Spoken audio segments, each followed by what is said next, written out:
6 days before Passover, Jesus therefore came to Bethany, where Lazarus was, whom Jesus had raised from the dead. So they gave a dinner for him there. Martha served, and Lazarus was one of those reclining with him at table. Mary therefore took a pound, expensive ointment made from pure nard, and anointed the feet of Jesus, and wiped his feet with her hair. The house was filled with the fragrance of the perfume. But Judas Iscariot, one of his disciples, he who was about to betray him, said, "Why was this ointment not sold for 300 denarii and given to the poor?" He said this not because he cared about the poor, but because he was a thief, and having charge of the money bag, he used to help himself to what was put into it. Jesus said, "Leave her alone, so that she may keep it for the day of my burial. For the poor you always have with you, but you do not always have me." When the large crowd of the Jews learned that Jesus was there, they came, not only on account of him, but also to see Lazarus, whom he had raised from the dead. So the chief priests made plans to put Lazarus to death as well, because on account of many of the Jews were going away and believing in Jesus. The next day, the large crowd that had come to the feast heard that Jesus was coming to Jerusalem. So they took branches of palm trees and went on to meet him, crying out, "Hosanna! Blessed is he who comes in the name of the Lord, even the King of Israel." And Jesus found a young donkey and sat on it, just as it is written, "Fear not, daughter of Zion, behold, your king is coming, sitting on a donkey's colt." His disciples did not understand these things at first, but when Jesus was glorified, then they remembered that these things had been written about him, and had been done to him. The crowd that had been with him when he called Lazarus out of the tomb and raised him from the dead continued to bear witness. The reason why the crowd went to meet him was that they heard he had done this sign.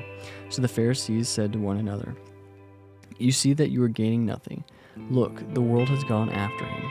Now, among those who went up to worship at the feast were some Greeks. So these came to Philip, who was from Bethsaida in Galilee, and asked him, "Sir, we wish to see Jesus." Philip went and told Andrew. Andrew and Philip went and told Jesus. And Jesus answered them, "The hour has come for the Son of Man to be glorified. Truly, truly, I say to you, unless a grain of wheat falls into the earth and dies, it remains alone. But if it dies, it bears much fruit. Whoever loves his life loses it, and whoever hates his life in this world will keep it for eternal life. If anyone serves me, must follow me. And where I am, there my servant will be also. If anyone serves me, the Father will honor him. Now is my soul troubled, and what shall I say? Father, save me from this hour. But for this purpose I have come to this hour. Father, glorify your name." Then a voice came from heaven, "I have glorified it, and I will glorify it again."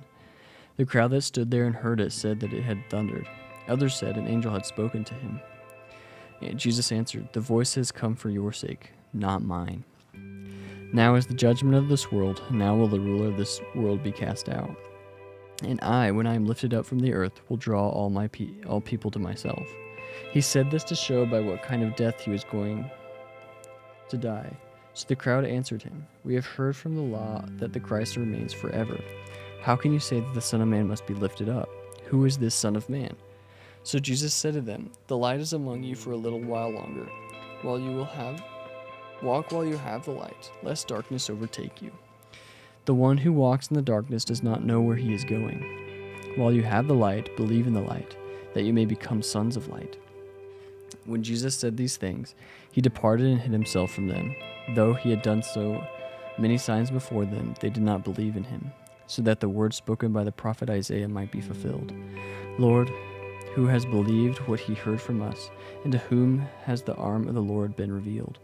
Therefore they could not believe. For again Isaiah said, "He has blinded their eyes and hardened their heart, lest they see with their eyes and understand with their heart and turn, and I would heal them." Isaiah said these things because he saw his glory and spoke of him.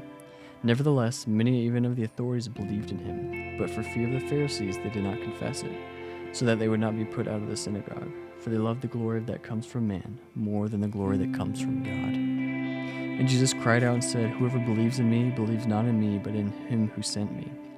And whoever sees me sees him who sent me. I have come into the world as light, so that whoever believes in me may not remain in darkness. If anyone hears my words and does not keep them, I do not judge them. For I did not come to judge the world, but to save the world. The one who rejects me and does not receive my words has a judge. And the word that I have spoken will judge him on the last day. For I have not spoken on my own authority, but the Father who sent me has himself given me a commandment, what to say and what to speak. And I know that his commandment is eternal life. What I say, therefore, I say as the Father has told me.